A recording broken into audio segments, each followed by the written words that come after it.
So I'm on my way to the chemist because even after 4 or 5 weeks, I've still got a sore throat, and it's done the antibiotics, prednisone, started taking the H2 blockers as well.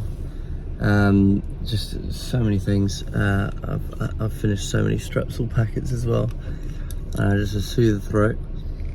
But it's still very sore, and even though I had maybe an hour nap just now, it's on Sunday afternoon, it just feels freaking awful. Wake up sounding terrible. Anyway, but so I'm on the way to the chemist now to get some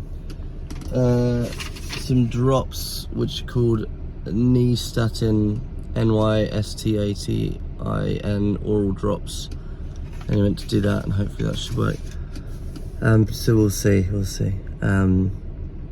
It's not clear what's causing it. Is it reflux? I don't know.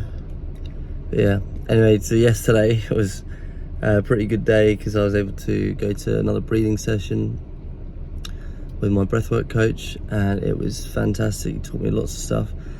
One thing was about how when you're breathing from, let me just turn off the car quick. When you're breathing from, I guess, this area down here, the belly, and then you got your chest as well, because you're meant to use both. So he would get me to do the belly breathing, then the chest breathing, and then kind of try and do them at the same time, which is then quite difficult. But then he was saying if you're aiming for like the solar plexus here, which is like this spot here, if you're breathing into that space, it makes it a lot easier because you're actually bringing in kind of both areas. And then it also goes into your lower back as well and your sides. So that area specifically, rather than, forcing, pushing out your belly, which doesn't do anything, breathing into that specific spot just in between the ribs there, that was working really, really well. And then we also did a little bit of Buteyko breathing, which is where you're trying to up your CO2 tolerance. This is what Patrick McKeown does. I'm listening to his book at the moment.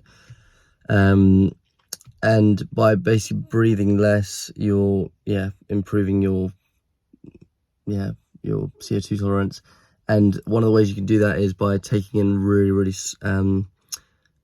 taking in breath really slowly and in small waves. So one of the things he was telling me to visualize is when you're breathing in, imagine as though the hairs in your nostril are like grass in a field, and that there's no wind. So when you're taking in a breath, imagine that the hairs aren't moving at all.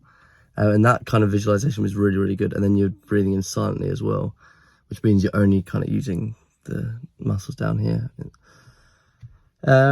So yeah, that was another thing. And also humming. He was telling me about how when you got like these, Buddhist monks and stuff back in the day, they would basically do humming, and that would increase their intake of nitric oxide, which is then really good for you, etc., etc. And one of the ways they do that is they start by doing a really, really low pitched hum. I mean, I can't really do it now because I'm just waking up.